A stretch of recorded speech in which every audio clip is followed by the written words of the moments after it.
Welcome students, welcome to the student point. और आज का हमारा टॉपिक है IT act.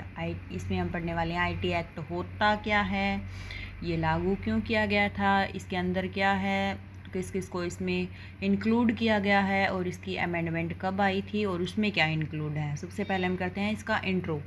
This is a primary law in India dealing with cyber crimes and electronic commerce. ये शुरू में 17 अक्टूबर 2000 को स्टार्ट हुआ था और इसके अंडर 94 सेक्टर्स आते हैं, 13 चैप्टर आते हैं एंड 4 शेड्यूल्स इसके अंडर में आते हैं। और इसकी अमेंडमेंट आई थी आईटी अमेंडमेंट एक्ट 2008। हिस्ट्री, इसका पास्ट क्या रहा।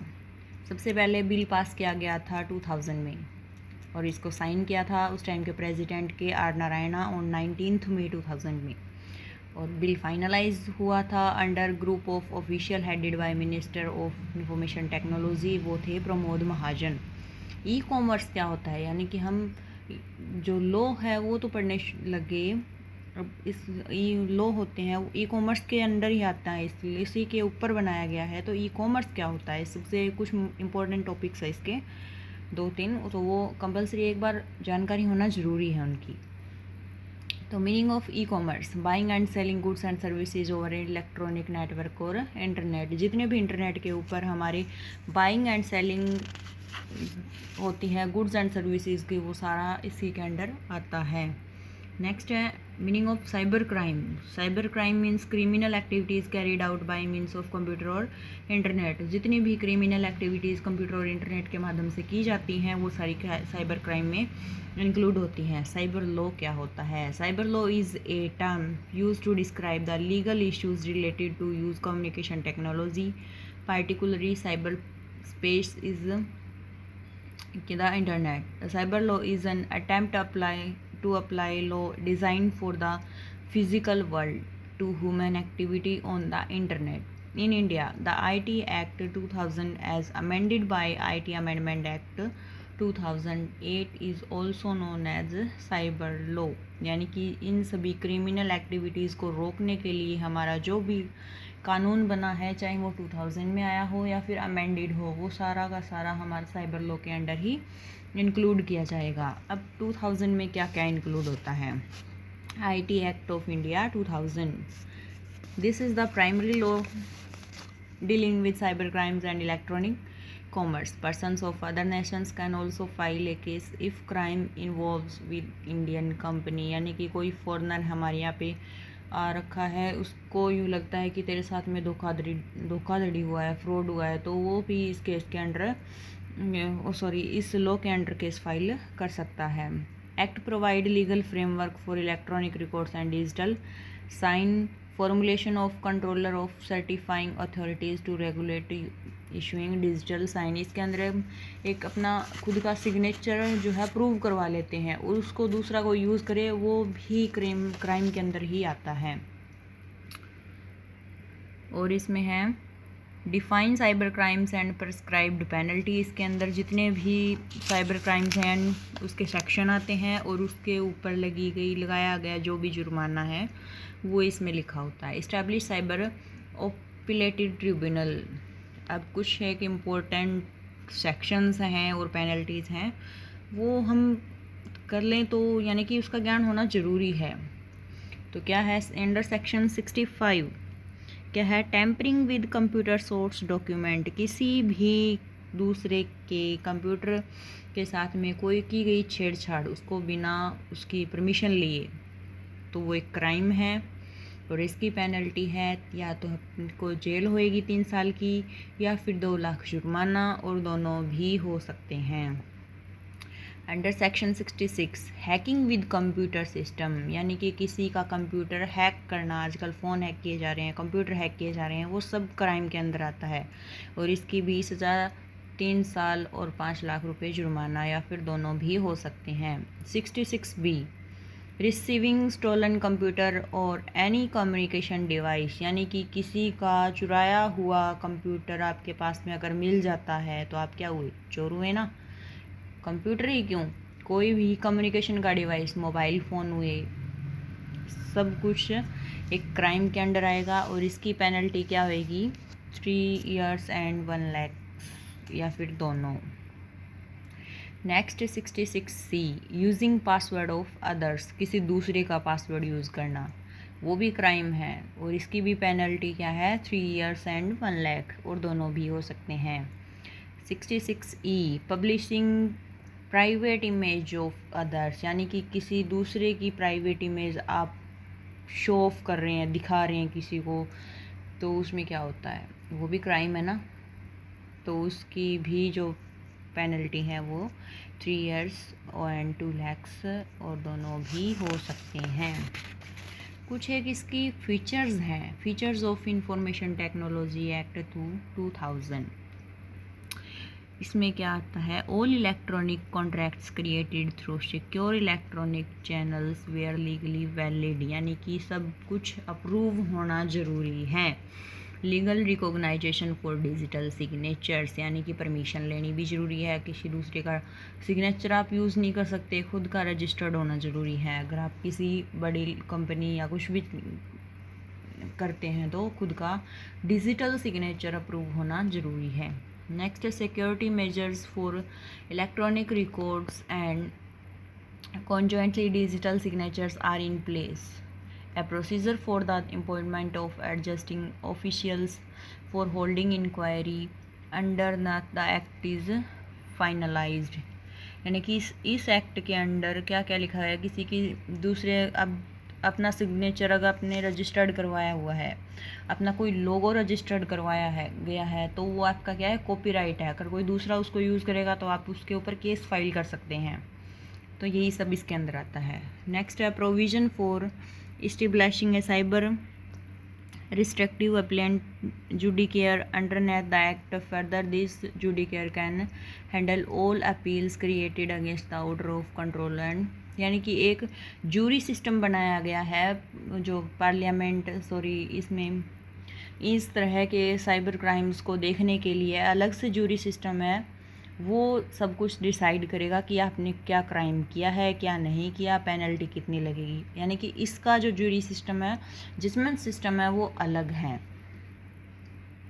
नेक्स्ट है the act appeals to offence और कॉन्स्ट्रक्शंस कमिटेड आउटसाइड इंडिया, यानी कि अगर आउटसाइड इंडिया से कोई बाहर का व्यक्ति है, वो इंडिया में आया हुआ है, या फिर इंडिया वाले के साथ में फॉरेन NRI जो होते हैं उसके साथ में आप फ्रॉड हुआ है, तो वो भी ये केस फाइल कर सकता है। Provisions for the constitution of a cyber law committee to advise the central, यानी कि अलग से कमेटी बनाई गई है, क्योंकि हर एक को तो हर एक चीज़ की जानकारी नहीं होती, इसलिए इस साइबर क्राइम की अलग से कमेटी बनाई गई है जो कि इस तरह के जो मामले हैं वो चेकआउट करती हैं।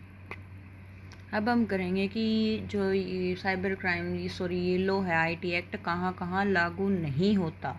Non applicability, according to section 1 subsection 4 of the IT Act 2000, the act is not applicable to the following documents। क्या क्या है, execution of negotiable instrument under Negotiable Instrument Acts 1881 except check, जितने भी नेगोशिएबल इंस्ट्रूमेंट है वो अलग से negotiable instrument act बनाया हुआ है, वो उसके अंडर देखे जाएंगे, सिर्फ चेक को छोड़ करके। चेक जो हमारा है वो इसी के अंडर आएगा।